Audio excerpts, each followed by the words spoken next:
Oh boy. Okay, so this topic might be considered to be a little bit on the mature side.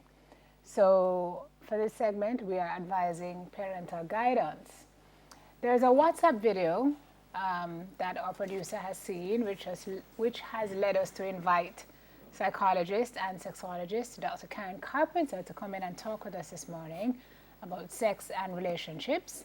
We have an edited clip of the video to show you to start off the discussion. Have a look at this. If you have kids in the room, you might want to not have kids in the room, or maybe mute the TV, or be able to have a discussion with them after. Have a look. No disrespect to anyone out there, but on a serious note, when I say man forget counting before they get vagina, everybody think it's fun. It's not fun. So my brethren drink grandma's home now, they lose the hospital are dead because the woman left him. I think they should draw vagina from blackboard and tell the youth them when they young, say, listen, this thing here, it can build you, we came from it, so we're going to do a campaign and educating the youth on what is vagina, that is don't belongs to you.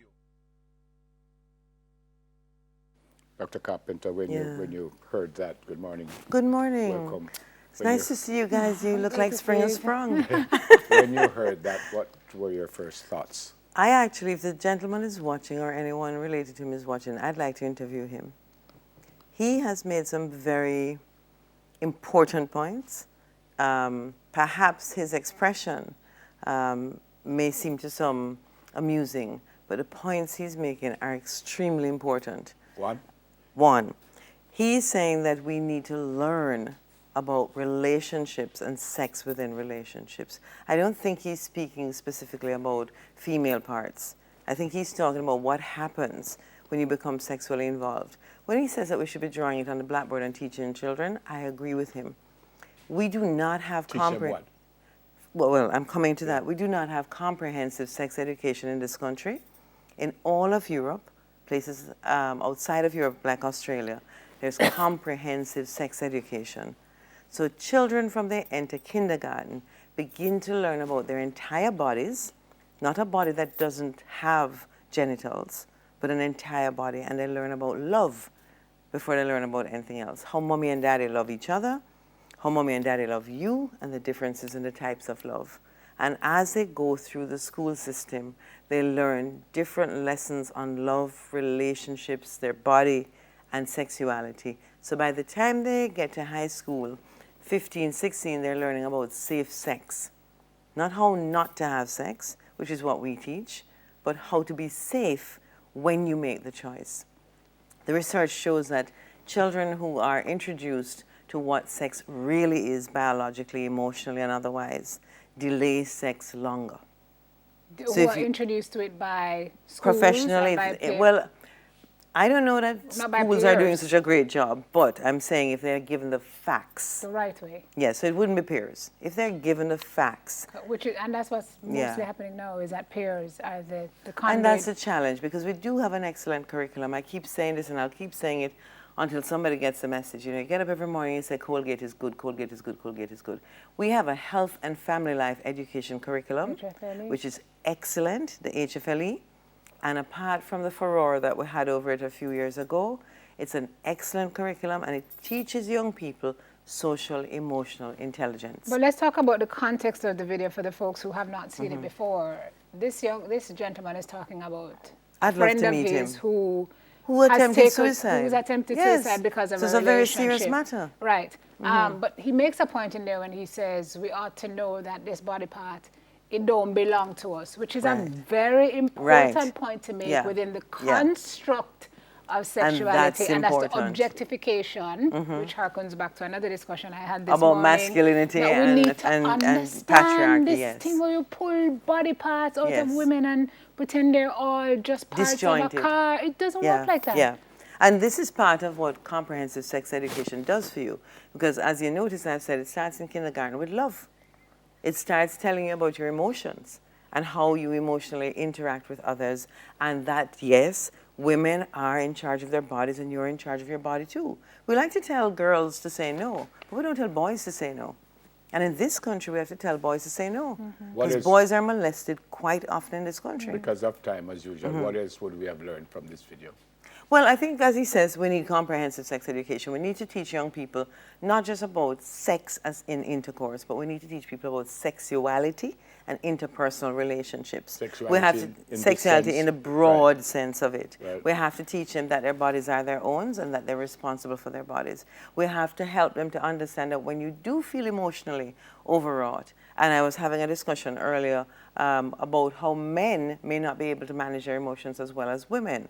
Well, we need to give boys and men permission to feel the emotions that they feel and to know that they can go to a counselor. And the tools to cope. Exactly. So if you're not coping, if you're feeling overwhelmed, then find somebody who can help you to understand your feelings, because you were never taught this. Where did this come from that we think like I own her, she's my own, and you know, where well, did men used to own women. Patriarchy. Many years ago, men used to own women. Women didn't have a vote. Yeah. Women didn't have the right to have a bank account. Women could not have public speech. These were things that over a century ago we got rid of. But we still have a fragile masculinity in this country that says that I build my masculinity on the ownership of a woman's body parts.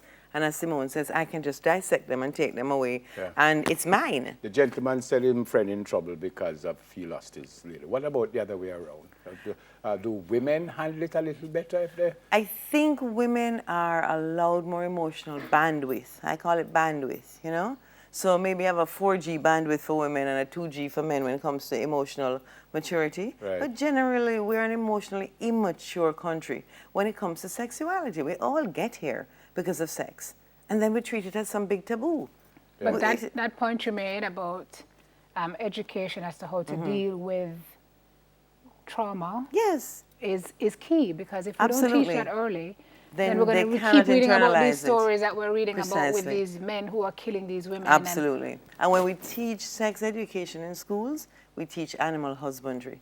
What we're teaching is reproduction. We do not teach young people about their emotions, that if somebody touches you, you're going to tingle, that you're going to have certain emotions, that it's going to feel good, and we tell them sex is bad. Yeah. So when they first have sex, they become overwhelmed. Yeah.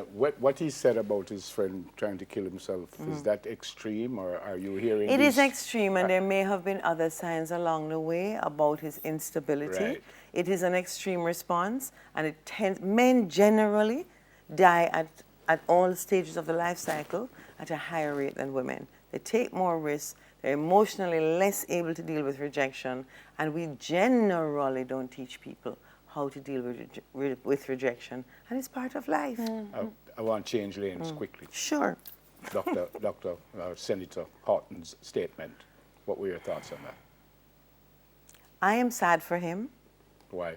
That he feels it's appropriate to speak in that fashion in a national position.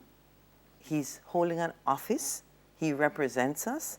And I would like to think that perhaps he's learned, even from the conversation I heard with Simone and himself earlier, which I was so grateful for, because I was driving here and listening to it on the radio. He told Simone... It's disrespectful. He told Simone, A, that it was an icebreaker, B... There is no icebreaker when we're talking about breast cancer. Well, and he said, B, that he never meant to disrespect anyone. Does that get him off the hook? Not at all. As part of his education, he ought to have been educated in a way that gives him greater social emotional intelligence and to help him to recognize when he's being crude. It was crude, it was callous, and especially in the context, it was very, very insensitive. I don't think, there are men who get breast cancer as well. Cancer is not something you can, there are no good jokes about cancer. I don't know a good joke. Thanks for coming. Yeah. Good to see you. Thank you. Psychologist and clinical sexologist, Dr. Karen Carpenter. When we return, should deadbeat dads, she should stick around for this one. Should deadbeat dads be imprisoned? As a topic, he said, she said is next.